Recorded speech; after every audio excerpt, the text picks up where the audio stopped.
Okay, so now that we've taken a look at an overview of how we're going to approach setting up a twist on our spine, let's jump over into Houdini and actually implement that. So jumping over into Houdini, the first thing I want to do is set that rotate order on our hips and the two shoulder controls so that we are making Y the most important rotation, since that's the rotation that is driving our twist. So I'm going to grab our hip control and I'm going to set its transform order to rotate Y, rotate X, rotate Z. I'm then going to do the same on both of our shoulder controls, so both the attached shoulder control parented to the hips, rotate Y, rotate X, rotate Z, and the shoulder control that is parented to our master control, the detached shoulder control, rotate Y, rotate X, rotate Z. So with those all in place, we now have the ability to compare their rotations in Y and generate that twist angle. Now I'm going to create that twist angle down on that null that we created for our blend result. Later on, when we're dealing with matching our shoulder controls, we're going to need a way of accessing that twist angle. And if we say that that twist angle always has to be on a node that we're going to call the blend result, when we come to later set up things like our head controls and make use again of this kind of setup, it means we know that that parameter is going to be there, and that allows us to be able to reference that parameter always on that node. And we're going to need to do that again, and we'll see why when we come to matching our controls. We're going to have an issue due to rotations going past 360 when we try and match our controls. So with that, I'm going to add a twist angle parameter to the shoulder control blend result, and then we can create the expression in that parameter to set up those two different scenarios that we had. One where we're dealing with the attached control and we only want its rotate Y. The other when we're dealing with the detached control and we want its rotate Y, subtracting our hip control's rotate Y away from that. So I'm going to bring up the edit parameter interface for that shoulder control blend result. I'm going to create a new float just up here at the top, which I'm going to name to twist angle.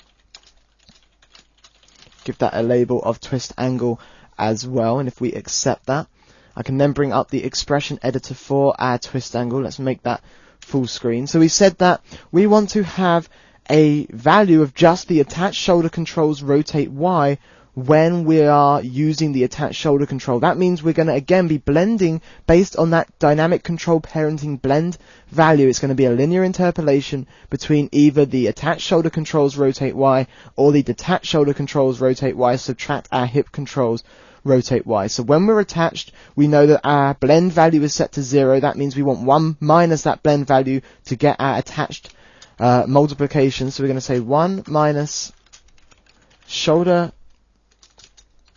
dynamic control parenting, and we want the blend parameter that we created on that asset, and we want to multiply that by our shoulder control underscore hip control parent, and we want the rotate Y of that particular control object. So that's our attached control. That's the control that's parented to our hips, and when we are blended over to the attached control, we want to simply look at its rotation in Y, whatever that is our twist angle, as discussed back over on the whiteboard. If we're not blended over to our attached control, that means we're on our detached control. So let's jump down, just keep this nice and organized. I want to obviously use, instead of 1 minus our blend, I want to use blend, and we need to take into account the master control parent of the shoulder control, the rotate Y of that control, subtract from that the hip controls rotate Y, because again, when we're detached, we need to work out the difference between the two. So I'm going to take our shoulder control, so shoulder dynamic control parenting blend parameter, and multiply that by, and we want to do the subtraction before the multiplication, so we're going to need to put this in parentheses. And I want to take our shoulder control underscore master control parent / rotate Y. So I want to take the rotate Y of the shoulder control master control parent, and let's see if that actually managed to find shoulder control master control parent. Doesn't want to actually find that, so let's see. So underscore, and I indeed did name that incorrectly in our network as meta, so I will go ahead and rename that to master in a second, but for now we can write it as is. It will adapt itself in a second when we go ahead and rename that. So we want our master control parents rotate in Y, and I want to I want to subtract that from our hip controls rotate Y before we multiply by that blend parameter. So let's take that and take our hip control there, rotate Y of the hip control, and we're going to subtract that from the master control parent for the shoulder control, and then we can multiply that in by our blend. So that will give us our twist angle. Now whilst I'm here, let me go ahead and rename that to master control parent. Fantastic. So we can see our twist angle currently, and we can see we have a twist angle of 0. If we take a look, we're blended over to the attach control. So let's keep an eye on the twist angle. I'm going to pin that parameter pane, and let's look what happens when we rotate our control object. So with the attach control, as I start rotating the attach control, you're going to see that twist angle increasing. Indeed, when we rotate, we do want to get more of a twist along our spine. Then if we came in and grab our hip control, because they're attached, when we rotate this, it's going to rotate our shoulders with it. That means we want no change to that twist angle. So indeed, that is working correctly. So I'm going to go ahead, unpin, 0 out our hips. Let's take a look and pin again just as we blend back over. And actually, I'm going to need to tear off a copy of that guy and pin. So as we blend over to detach, this should now go down to a value of 0, and there it goes, blending over to 0. So now I'm going to grab our attach control, since we're not working with that anymore, and 0 him back out for a second. So let's grab twist angle, pin again, so we can take a look. So if we're dealing with our detach control, again, when we rotate him, we want the twist angle to go up. But now, because our shoulders aren't affected by the hips, when we rotate our hips to come and match with our shoulders, we want that to go down. When we rotate in the opposite direction, we want that twist angle to increase. So we can see again that as well is working correctly. So let's 0 that out. 0 out our shoulder control, detach control as well, blend back over to the attached. So now that we have that twist angle working, let's use that to drive our spine bones. We need to create the nulls that sit in between our spine bones and then drive those with a fraction of that rotation. So I'm going to branch off of our first spine bone. So I'm going to branch off of spine bone 1 into a new null. And I'm going to rename this to spine underscore bone 2 underscore twist. Now we want this to move to the end of spine bone 1, so I'm going to translate in Z a negative of spine underscore bone 1 and the length of that bone. And that will move us to the end of the bone. And then we can go ahead and parent in spine bone 2 to this null, because we know that spine bone 2, if we parent that into the null, that will still maintain that parenting relationship because we've moved the null down to the end of the bone, so it's like we were parented into the bone in the first place. We can also turn off selectability and visibility of that null. So I'm going to repeat that for the other bones, so we have those nulls sitting in between. Now when I do that, I'm actually going to update the length parameter, or the translate Z parameter, where we're referencing the length of our bone. I'm going to update that to the bone that we're parented to. Now I know that currently all of these bones have the exact same bone length, and in actual fact at the end of our rig that will still be the case. But let's say for whatever reason that later on we came back and decided we wanted to change that functionality. If we make sure that these nulls are referencing the bone they're actually parented to, we know that they need to be at the end of that bone. Thus, if we make sure we reference the bone they need to be at the end of, if we were to come in and make any modifications to the way the bones have their lengths, we don't need to come in and make any modifications to these nulls. So I'm going to repeat that for the other bones, and then we're going to deal with actually putting the rotations on these nulls. So I'm going to branch off of spine bone 2 into a new null. I'm going to name this to spine underscore bone 3 underscore twist. Again, translate Z of a negative, in this case spine underscore bone 2 length. That'll move us to the end of spine bone 2, and then we can take spine bone 3, parent it into that null, turn off selectability, visibility. Let's branch off of spine bone 3 into a new null. And this will be our spine underscore bone 4 underscore twist. Translate in Z a negative of our bone 3's length, so spine underscore bone 3 length. That will move us to the end of that bone. We can then go ahead and parent spine bone 4 to that null, turning off selectability, visibility. One last time, branch off of spine bone 4 into a new null. I will name this to spine underscore bone 5 underscore twist. We need an E on the end there, fantastic. Translate in Z of a negative of our bone 4 length, so spine underscore bone 4 length. That will move us to the end of that bone. Then we can take spine bone 5 and parent that in to the newly created null, turn off selectability and visibility. So you can see that we've got those nulls in place. They are now sitting as helper objects in our spine. But if we were to come in here and grab our controls and start working with the controls, you're going to see our spine still functions exactly the same way as it did before. So we haven't broken the spine any, we've just now got those nulls sitting in between each of the bones. So now that we've got those nulls, we can go ahead and set up their rotations to reference a fraction of that twist angle. So I'm going to jump down to the spine bone 2 twist, and we want to rotate in Z, because we want to rotate obviously around, giving us that twist angle. I'm going to rotate in Z. It turns out I actually need to rotate in a negative direction. We can see that our Y is facing up whilst our Z is facing down. So that means to get a similar result from the Y angle where we go clockwise, if we were looking down on it, we actually need to go anti-clockwise for our Z. So I need to use a negative of the the twist angle. So I'm going to use a negative of our twist angle. The twist angle exists on our shoulder control underscore blend result. And I want to take its twist angle.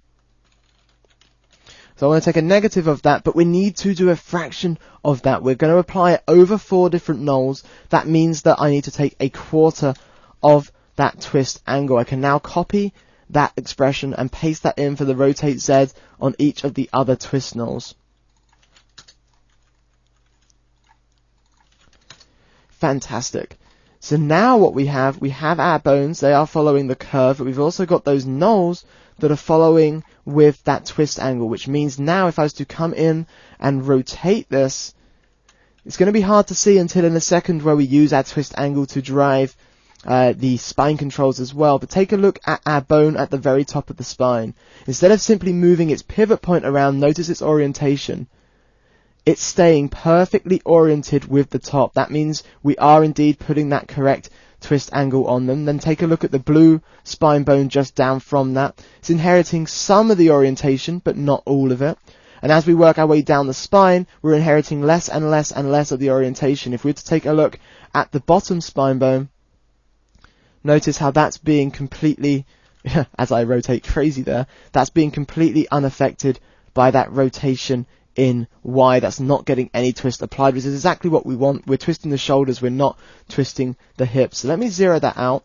We can then go ahead and blend over to our other control, so over to our detached control, and we can see that again that is going to be functioning correctly as well. So as we rotate in Y, our very top of the spine matches that orientation.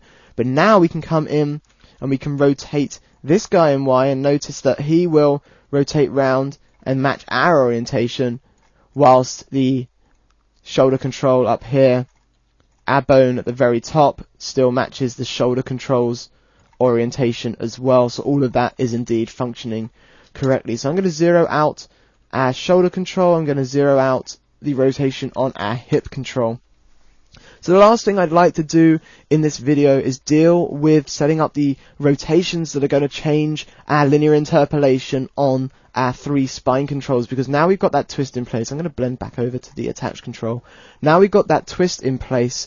We want to have these controls also rotate round based on that twist angle, and I think that's going to make life a lot easier to see what's going on with that twist angle, because seeing the rotations on the bones is very subtle. Seeing the movement of these controls makes life very easy. It's very clear to see what's going on there. So we're going to set them up for rotate Y. Then we're going to take that expression and adapt it so we can use it again to set up the rotate X when we rotate our control up. We don't want that to affect the rotations on our spine bones, but I do want our 3 control objects to also move as if we were hunching our back up and over.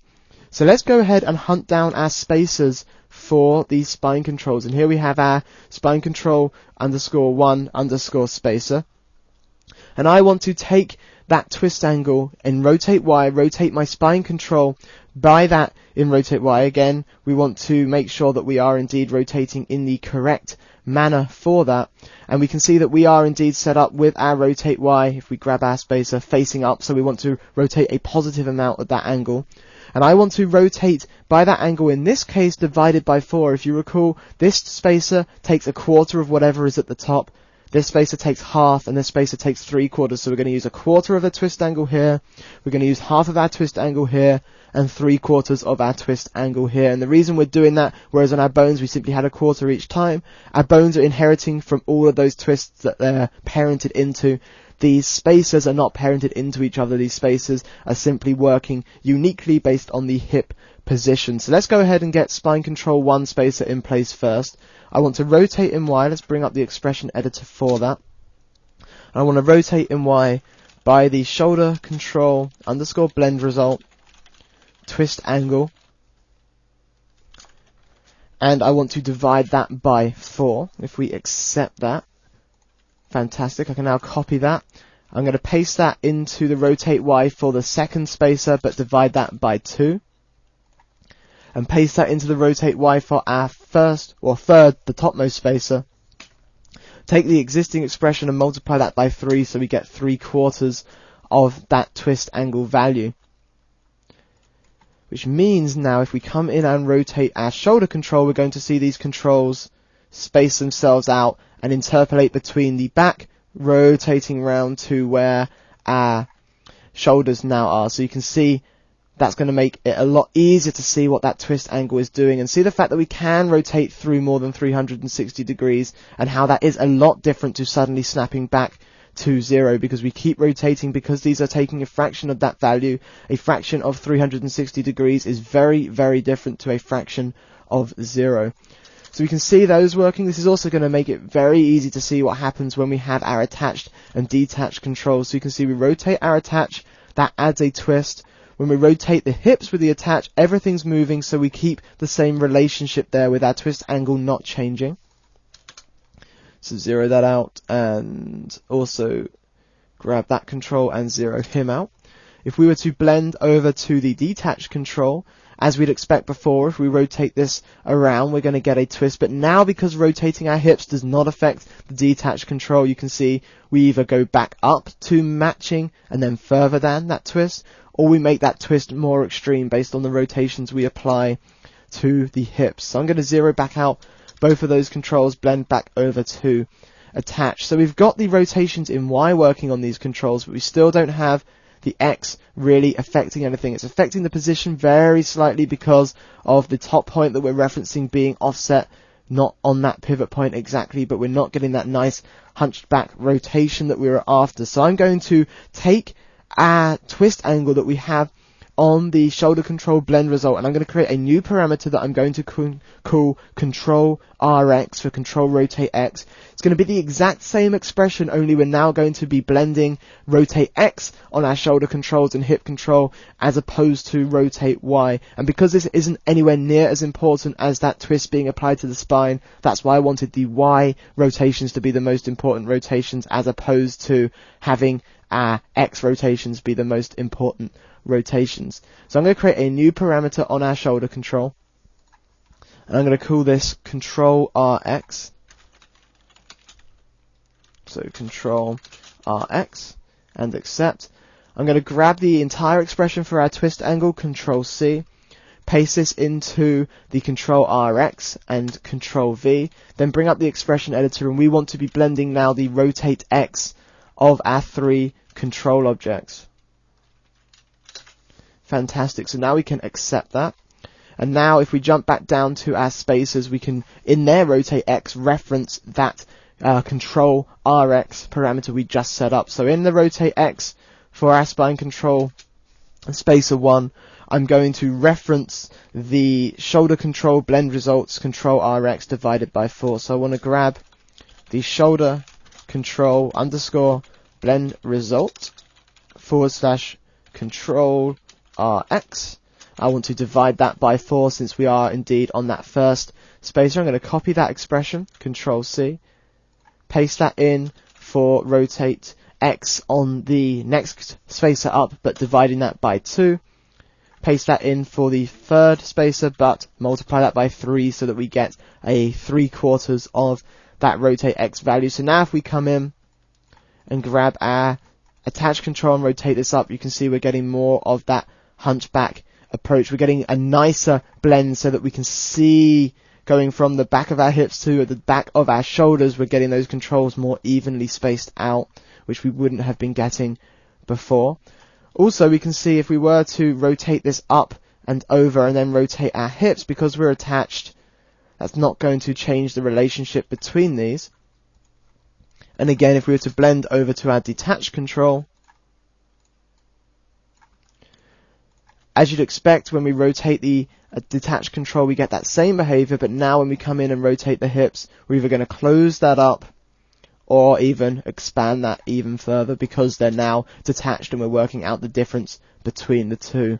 So I'm going to zero out our control objects again, blend back over to the attach control. And with that, that is going to conclude the setup of our spine twist and getting that applied also to our spine controls, and then setting up that rotate X blending as well. So that will conclude this video. Thanks a lot, everyone.